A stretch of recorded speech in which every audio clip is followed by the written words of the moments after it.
This is a very simple problem.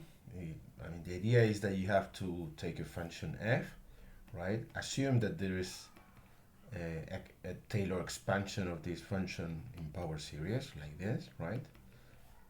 Okay, and then um, use this expansion in this equation, this differential equation, because remember this is a differential equation.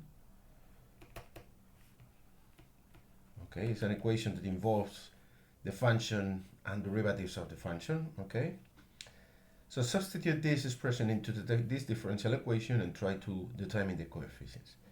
Well, the interest of this exercise is that this is a general technique to find solutions of complicated differential equations. Well, at least differential equation for which it's not easy to find a solution, right?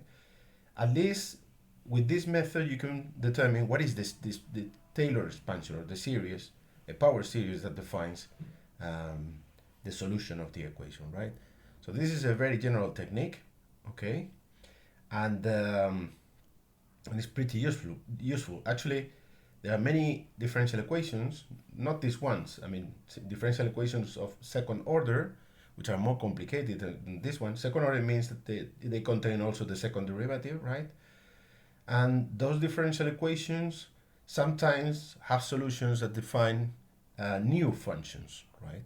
So for instance, a typical one is the Bessel function, the Bessel equation, right? Which is a second order differential equation which defines some functions that are called Bessel functions, right? That means that these functions, Bessel's functions, these functions are not cannot be described in terms of elementary functions, right? They are new functions, so to say. And this way, using prototypical differential equations, you can define a catalog of new functions which are called special functions, right? These are special functions. The Bessel's functions are some of them, but there are many. The Airy functions are another one. The Euler gamma, the Euler beta, etc. There are many of them, and for all those, for many of those are defined through differential equations, and the solutions is obtained. One way to obtain the solution is to use this method of substituting a power a, a, a power series like this and determining the coefficients, right? Okay, so um, this comment aside, we're going to focus on the problem that we have we have to solve, which is just assume that the function can be expressed like this and introduce this expression into this differential equation, try to determine the coefficients. So we're going to take advantage of the fact that the derivative of a function can be computed um, differentiating term by term this expansion. Again, this is the sum from n equal to 1 to infinity. The term n equal to 0 is a constant, so the derivative is 0. And then you have n an xn minus 1. And if you shift the indices 1 unit down here and 1 unit up here, you get this form. This is the power series of the derivative of a function like this. If the radius of convergence is the radius of convergence of this series is rho, then the radius of convergence of this one is also rho. So they both converge in the same region. Okay, there is an extra condition. Remember, differential equations depend. I mean, you find families of functions that depend on arbitrary constants, right? And in order to determine those constants, we need values, particular values of the function. So here we have this value, which says that f of 0 is equal to 2. F of 0, by the way, if you substitute 0 here, is just a0. So this is giving us the first coefficient of this power, right? Power series. So actually, this is the form of our series, right? The series that defines our function. Okay. Notice that this 2 does not appear in the derivative, obviously, because when we take the derivative, this disappears. So the derivative only contains terms depending on the coefficients from 1 to infinity, but not a0. All right. So we are going now to substitute in this equation, and the substitution is obvious. In the left-hand side we have this, right? So we have the sum from 0 to infinity of n plus 1, an plus 1, x to the n. And on the right-hand side we have this function, right, which is the sum from 0 to infinity of an xn plus x. Okay. This series here, well, this is one of the powers that appears in this series. So we're going to separate out the first two terms. The first, because we know it, is 2, right? And the second, because it also contains this term here. So we have a1x, that's the first, the term n equal to 1 of this series, right? Then we have the rest, so from 2 to infinity an xn plus x. And well, you have something multiplied by x here and also here, so this is equal to 2 plus a1 plus 1 times x plus the sum from 2 to infinity an x to the n, right? Okay, if we do this with the right hand side, we can do the same thing with the left hand side. So instead of writing this expression for the series, what we're going to do is the same thing. We're going to separate out the 0th and the first power, right? And then the rest. So the 0th power is for n equal to 0, but this is 1, a1. So the first coefficient is a1.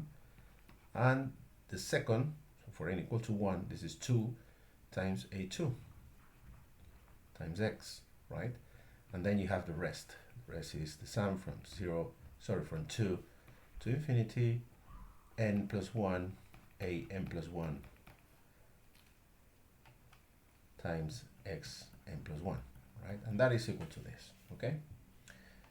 All right, so this is equal to this is equal to this. And now all we have to do is, you have a power series here and another power series here, so they are equal, and you know the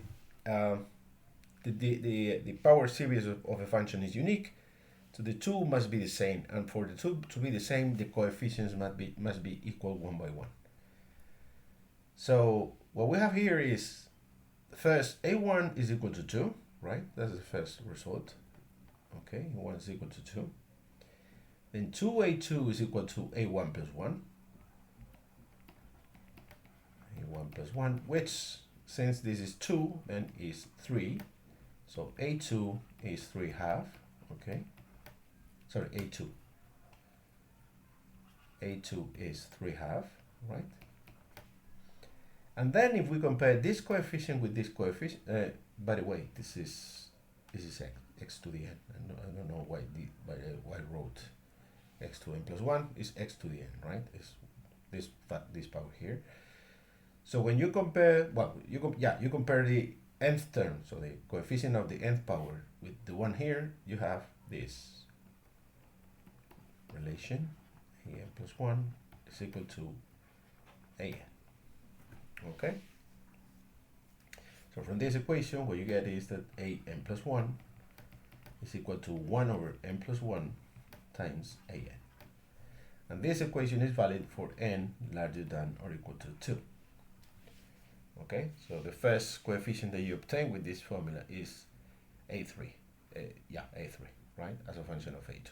So for instance, you get a3, okay, a3 will be 1/3 of a2, which is 3/2, okay.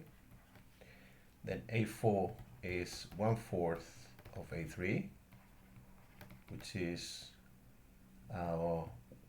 3 in the numerator, and then 4 times 3 times 2. Then a5 is equal to 1/5 a4, so 3 over 5 times 4 times 3 times 2, etc.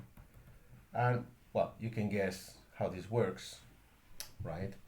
An, according to this, is going to be 3 over n factorial. Okay, 3 by 2 is 3 factorial, 4 by 3 by 2 is 4 factorial, 5 factorial, etc. Right? And you can check if it follows the formula. I mean, you can apply induction to prove that this is true. If this is the formula for an, then you substitute here in this formula, right? And then you get 3 over n plus 1 factorial, because n factorial times n plus 1 is n plus 1 factorial, which has the same form. So yes, this is the form for the coefficients for n larger than or equal to 2. And if you look at the value of a2, it's also valid, right, for n equal to 2. Well, okay, yeah. Well, that's what I say, actually. This is valid for any n larger than or equal to 2, right? Any n larger than or equal to 2. Okay. So we have a0, which is 2. Okay, a0 is 2. a1 is 2. So he's 0 and a1 are both equal to 2. And then we have the rest of the coefficients which have this form. So now we can reconstruct this series. The function is equal to 2 plus 2x plus the sum from 2 to infinity of 3 over n factorial x to the n.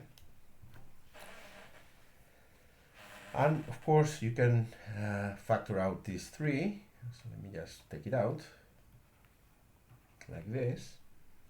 And you can recognize here the expression of the exponential series, but this begins at 2, not at 0.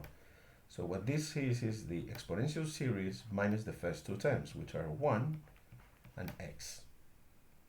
So you substitute them here, and then you will have 2 plus 2x plus 3 e to the x minus 3 minus 3x. And if you simplify, you get 3 e to the x minus 1 minus x. That is the solution to our equation, right? And this, as I said, this is a very standard method to find solutions of differential equations, right? Assuming that that the solution has a power series. This may not always be true, depending on the specific differential equation. Sometimes it's singular, and it is well, this doesn't the assumption doesn't hold, so you don't have, or the solution doesn't have a valid power series like this. But if it does, then this is a way of getting the coefficients of the solution, and therefore, if you're lucky and at the end you can sum the series, then you also have an explicit expression for the function. This is unlikely, right? I mean, if you can do this, it's because you can solve the equation in a different and more ordinary way than just substituting by series, right? But as I said, even if you don't, at least you have a power series for the function, which is much better than having nothing, right?